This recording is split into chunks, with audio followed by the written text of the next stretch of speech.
Namaste, myself Triveni Khurana, Assistant Professor, Faculty of Physiotherapy and Diagnostics. Today, we are going to discuss about EMG and biofeedback. It is important that changes as a result of biofeedback are volitional, that is requiring effort on behalf of the patient. Regulation of such processes at the automatic level is not really clinical, though there is a plenty of room for discussion on this. The practice of biofeedback has developed markedly over the last few years, and many different forms of feedback are currently employed in our clinical settings. The wide range of inputs such as EMG, pressure, movement, pulse, and blood pressure used means that many applications can be developed from the existing equipment. The limits of biofeedback applications are largely with the therapist. Given an understanding of the basic principle of therapy in combination with the clinical understanding of patient problem, there are many novel applications for the therapy. Given the limited scope of this document, the following considerations will focus exclusively on EMG biofeedback. Biofeedback as a component of treatment. It is important at the outset to emphasize that biofeedback is not at its most effective when used as a treatment in its own right, but should be integrated with other therapeutic interventions. It acts as an enhancer of the therapy, enabling the patient to make more effective and rapid progress towards the rehabilitation goal. Furthermore, it is useful in that it helps the patient to reduce their reliance on the therapist and become more reliant on their own performance. Clearly, this is not fully achieved if the patient becomes reliant on the machine instead of the therapist. It can be used effectively to enable the patient to take some control or ownership over the rehabilitation, that is empowerment used. The key to success of biofeedback in rehabilitation is to use the device as an adjunct to therapy, to enable patient to gain control without reliance on the therapist, and once gained, to maintain control without either the therapist or the machine. This approach is entirely in keeping with the general aim of modern therapy, and technology is an aid to the outcome and not the magical solution. Now, what are the physiological principles related to EMG?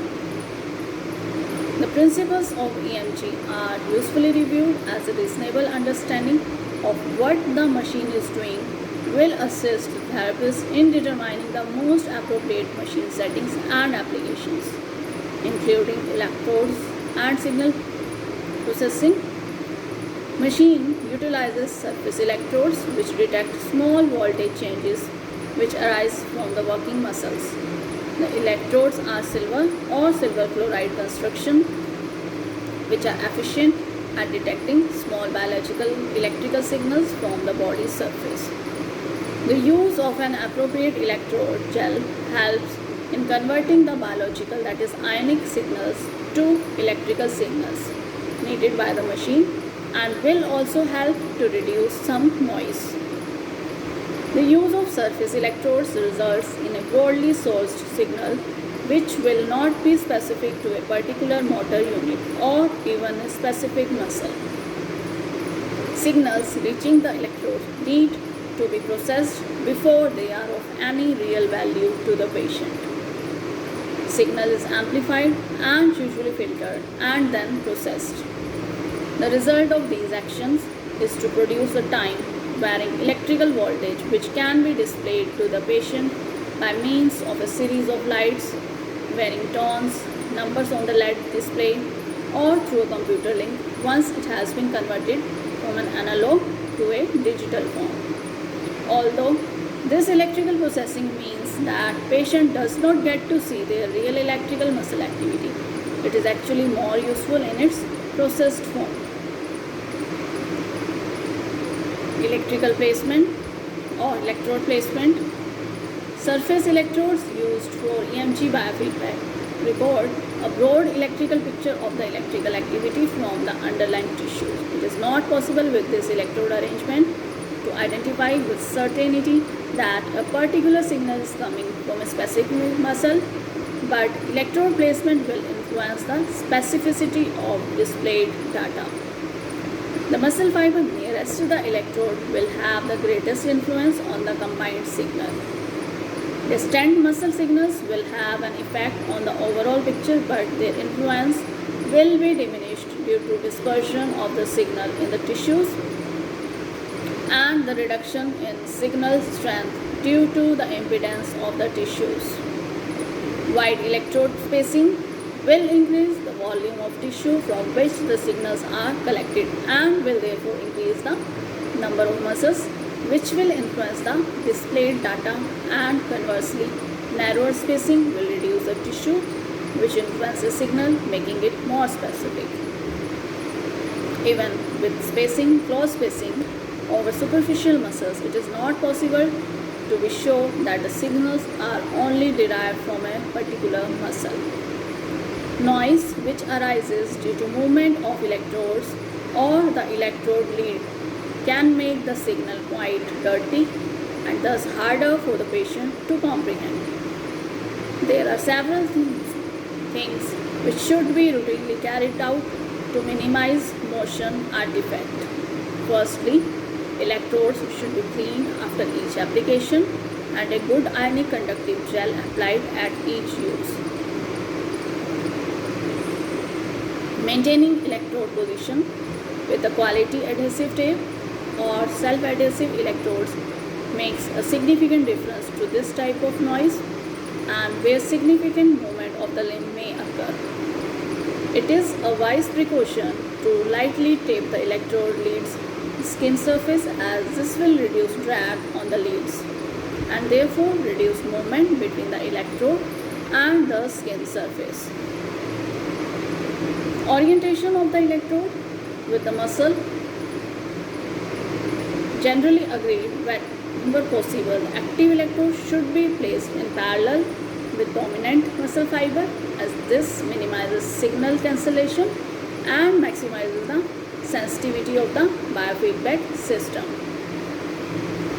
Now we are moving to discuss features of the EMG devices. In this gain setting, all biofeedback devices offer an adjustable gain setting which affects the basic sensitivity of the machine. On low gain setting, machine will require a greater signal before the output changes. It is less sensitive, and on higher gain setting, small amount of EMG activity will be easily seen by the patient. By adjusting the gain setting of the machine, it is possible for display to respond to very different magnitudes of the muscle activity. And small muscle flickers will produce a large response, and this is especially useful for paralytic and very weak muscles. Example, following a peripheral nerve lesion. On the other hand, on low gain settings, it is possible to make considerable muscle effort before the display is fully activated, and it is useful in the rehabilitation.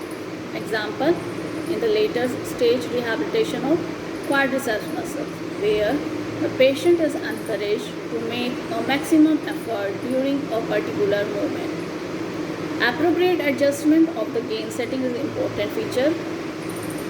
If the device is not sufficiently sensitive, the patient will become frustrated and fail to gain the maximum benefit.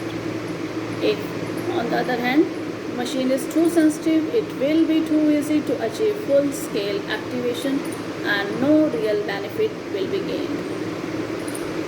The therapist is encouraged to try the range of setting on themselves prior to use with the patient in order to be fully conversant with the options offered by the machine. Now sound. EMG biofeedback devices offer an audible feedback in addition to visual information.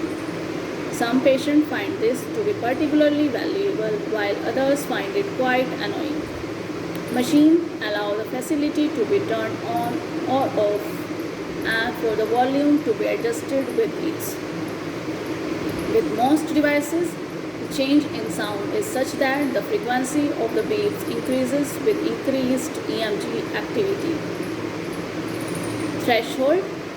One of the essential features of biofeedback system is the incorporation of the threshold system to enable patient targets to be set.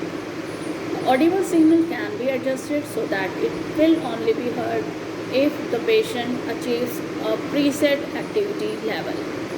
With a patient who is trying to achieve an increase in muscle activity, the threshold can be set so that the audible feedback only comes on when 50% of the scale has been achieved, and this level can be modified with gain setting. Alternately, audible signal can be reversed so that the sound is only heard when the signal is in the lower 50% of the scale. It is a feature which can be used for patients who are attempting to reduce resting tone. Peak hold facility is there in some devices which enables either the signal to be fed back on a continuous basis or providing the peak signal over a slower time frame. That example 3 seconds.